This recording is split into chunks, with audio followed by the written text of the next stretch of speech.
the historical climatology of 19th century Japan. He played a key role in this. So Fure arrived at Naha, which by the way was spelt as Nafa, not Naha in the 19th century literature. And the main port of Okinawa was Nafa at the time. And he landed here on the 26th of February 1855. That's when he actually officially arrived here. So from December 1856 to September 1858, he carried out meteorological observations 5 times a day at 6, 10, 6 a.m, 10 a.m, 1 p.m, 4 p.m, and 10 p.m.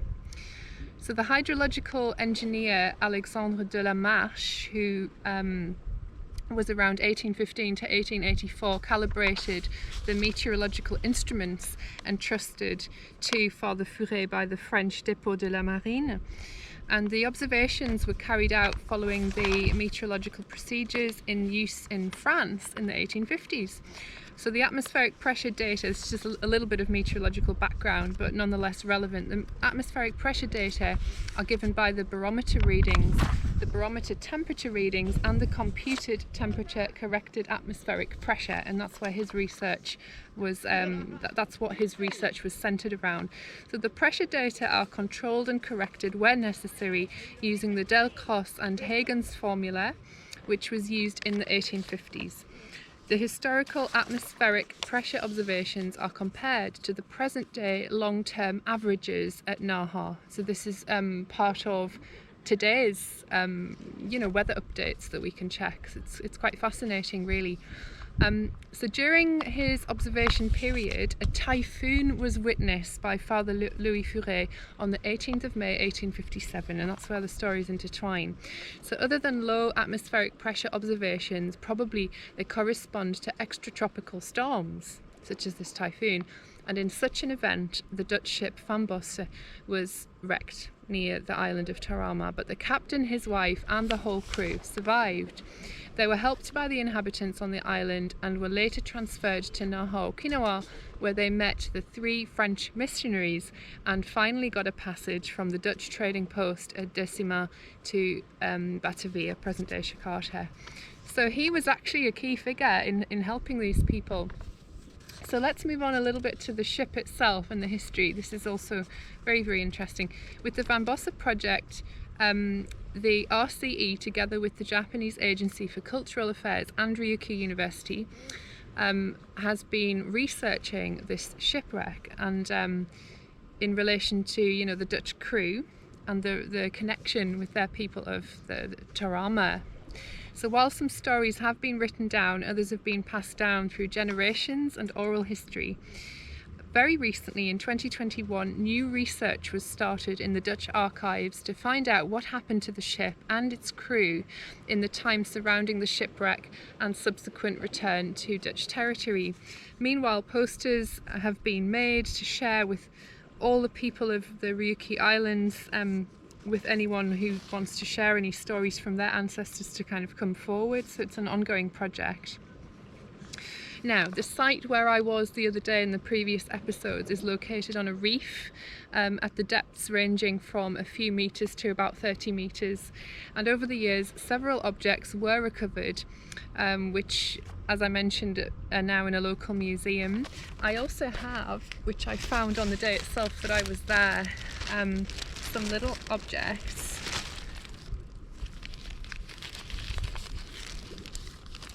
Now this is directly connected to the Delftware of Holland.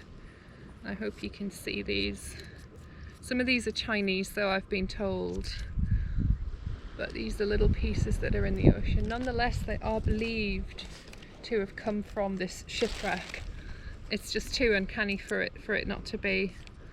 And these are obviously, we had a typhoon here very, very recently, so some of these kind of unearthed during that typhoon. I'm sure of that, because some of them are more from underground than others. But you can see there some of the Delftware, Delftsblauw we call it in Dutch, and the little designs.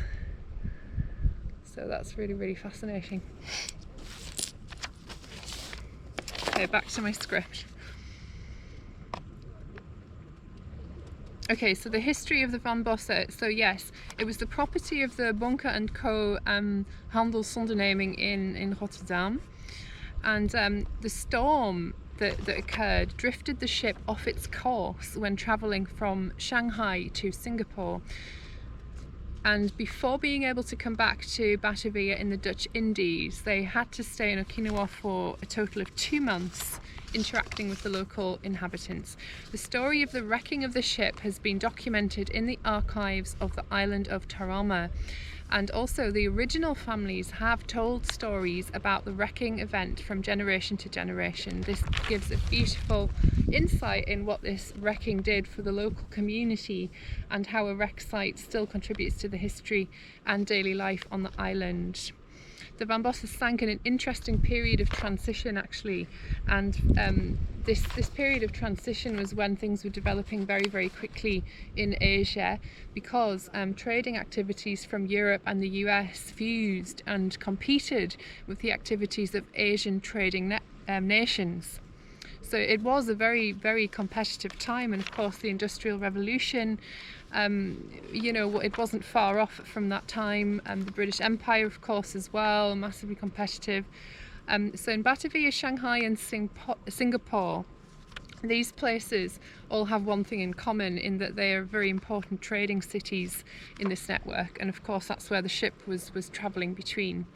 In 1824, the Dutch government established the Nederlandse Handelsmaatschappij, otherwise known as the NHM, the Dutch Trading Company, to develop further and better trading with the Dutch colonies overseas, mainly the Indies, and possibly also to re-erect the grandeur of the Dutch East Indian Company. Many ships were hired to trade for the trading company, both from the Netherlands and other nations. Japan had been in a self-chosen isolation until 1824, as late as 1824. In previous records, I've actually read that things started to open a little bit more after the 1600s, but I'm now discovering today, upon further research, that it was actually the mid-1850s, the 1820s, when the American Navy forced the opening of this market. And this is where Yokohama and Perry, another character in the history between Europe and you know, the West and Japan, took place. So Okinawa itself officially did not belong to Japan until 1879. It was independent. In the year of 1879, the independent kingdom of Ryukyu was forced to integrate in Japanese society. In this light, the Van Bosse shipwreck can be seen as a window into this period and the perception of people at that time. A few years ago, the site and a story about a Dutch ship that was wrecked on the coast in Tarama, and even beyond that. Nobody really knew which ship it was at the time. This is the reason why the local authorities have protected the area as a village historic site. And that's where I was standing the other day. In Japanese, it's known as the Orandasen Sonan no Chi, or the place of the Dutch shipwreck. Other items that were found in diving research over the last few years include